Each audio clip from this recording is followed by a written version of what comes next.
Olá, tudo bem? Aqui estamos para mais uma reflexão num texto na Palavra de Deus.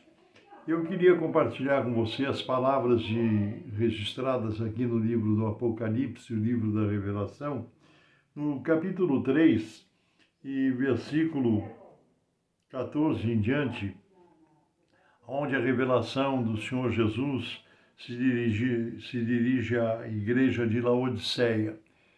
Aqueles que estão mais familiarizados com a Bíblia, a palavra de Deus, sabem que o livro de Apocalipse foi uma revelação dada, concedida por Deus ao apóstolo João, que se encontrava preso na ilha de Patmos, e ele teve essas revelações que chegam até nós nos dias de hoje.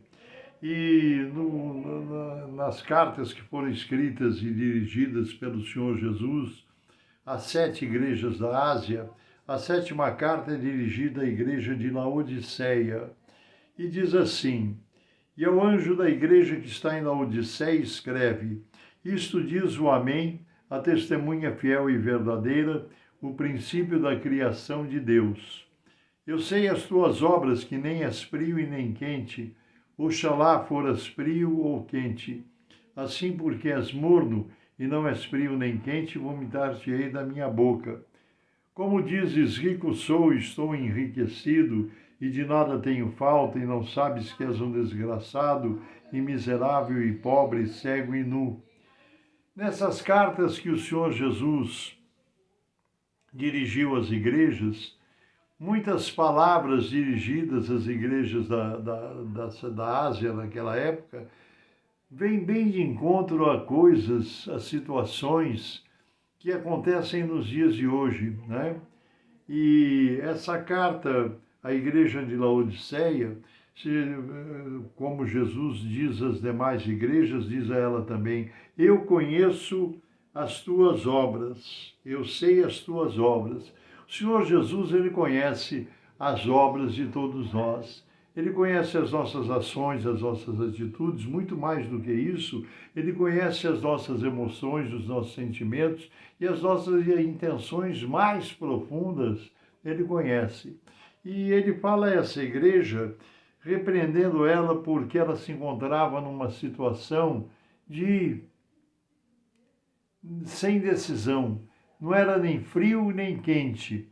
E o Senhor diz assim: porque não és frio e nem quente, não és definido, não tem uma definição para que lado você pende, o que é que você quer. É uma situação dúbia, uma situação de vacilação oscilante. Vomitar-te-ei da minha boca, porque Deus espera de nós uma atitude, um comportamento decisivo, definitivo, que tem uma opção definida a respeito de alguma coisa, principalmente das coisas espirituais, das coisas celestiais.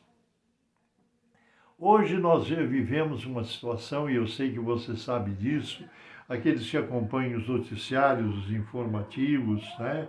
Os meios de comunicação, principalmente pela internet, chegam ao nosso conhecimento, chegam às nossas informações de coisas que estão acontecendo no meio evangélico, não é só aqui no Brasil, em toda a face da terra. Coisas assim absurdas, bizarras que estão acontecendo, que chega-se a descrer, a duvidar que realmente aconteçam, né? E há pessoas que estão se usando do Evangelho, da Palavra de Deus, a Bíblia Sagrada, ela nos ensina o nosso comportamento, as nossas atitudes, os cultos, como devem ser, a liturgia de um culto, como deve acontecer. E eu fico muito impressionado porque do alto dos meus 79 anos, eu que convivi com grandes avivamentos aqui no Brasil, acompanhei grandes movimentos pentecostais, né? Vi Deus operar coisas maravilhosas e grandiosas que marcaram a nossa memória, a nossa lembrança, as nossas recordações. Cultos maravilhosos, pregações do reverendo Billy Graham, no Pacaembu, no Maracanã, quando ele esteve aqui no Brasil, multidões se convertendo, sendo tocadas pelo Espírito Santo.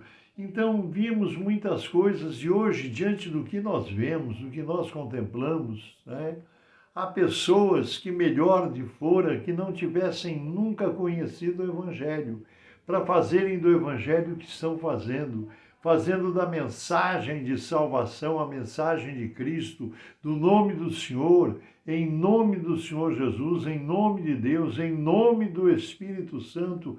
Vemos coisas bizarras acontecendo, coisas absurdas, né? A liturgia dos cultos, que deveria ser revestido de uma solenidade, de um respeito, de uma reverência, acontecendo coisas absurdas.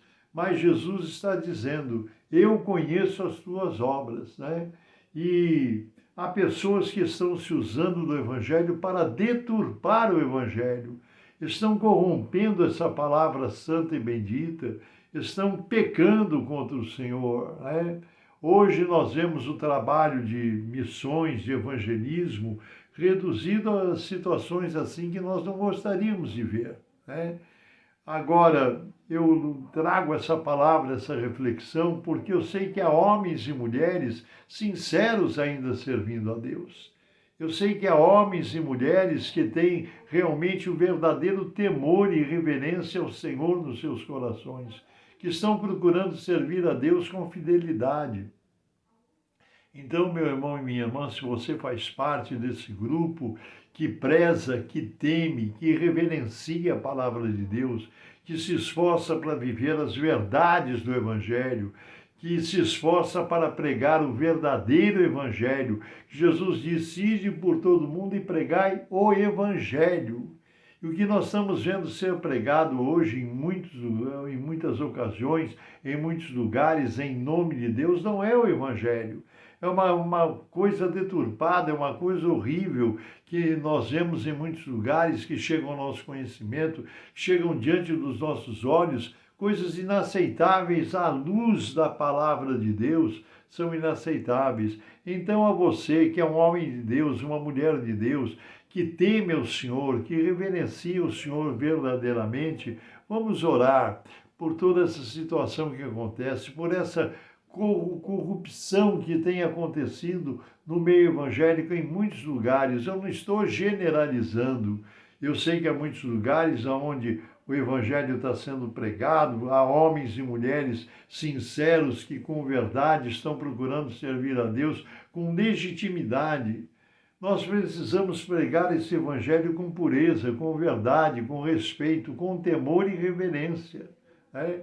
Não é possível as coisas que estão acontecendo, que são completamente bizarras, são completamente absurdas e falam e praticam esses atos em nome de Deus, em nome do Espírito Santo. Não é dessa forma, né?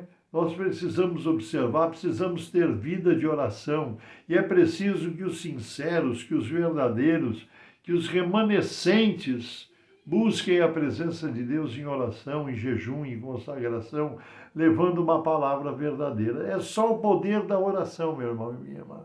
É só o poder da oração, é só... Jesus disse assim, essa casta de demônios só se vence pelo jejum e pela oração. Então a recomendação, a orientação, o direcionamento de Jesus está aí. É oração e jejum por toda essa situação que nós estamos vivendo, que não deveria ser nenhuma surpresa, nos assusta, nos assombra, nos impressiona tudo o que está acontecendo, mas nada disso ficou sem ser predito, avisado através de Jesus, através dos seus apóstolos, dos seus discípulos, nas cartas do apóstolo Paulo, nas recomendações, nas cartas de Pedro. Nós encontramos, né, na Bíblia Sagrada essas advertências, essas solenes advertências. Então, a minha reflexão nessa oportunidade é convocar você, convidar você para jejuar, orar, buscarmos diante de Deus para que o Senhor possa agir, porque só o Senhor é quem pode agir. As coisas que estão acontecendo, muitas coisas que estão acontecendo em nome de Deus, em nome de Cristo Jesus, infelizmente, muitas situações são vergonhosas, mas isso não nega a verdade do Evangelho, não nega a verdade de Jesus Cristo, dos seus ensinamentos, da sua salvação, não nega as verdadeiras experiências do Espírito Santo de Deus, que é real e verdadeiro. E agora eu vou orar por você em nome de Jesus. Santíssimo, eterno, bendito e soberano Deus, eu oro a Ti agora em nome do Senhor Jesus Cristo, te apresentando todas essas coisas que temos falado e compartilhado com esses irmãos que nos ouvem e nos assistem através desse vídeo, através do YouTube.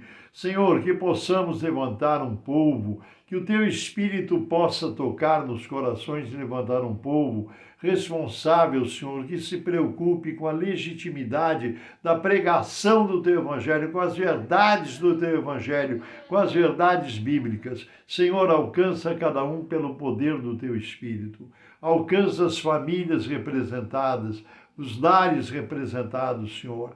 Eu te apresento, se houver alguém enfermo, alguém doente, alguém debilitado, seja materialmente, fisicamente ou espiritualmente, que as tuas mãos de poder, de graça e misericórdia alcancem esta vida.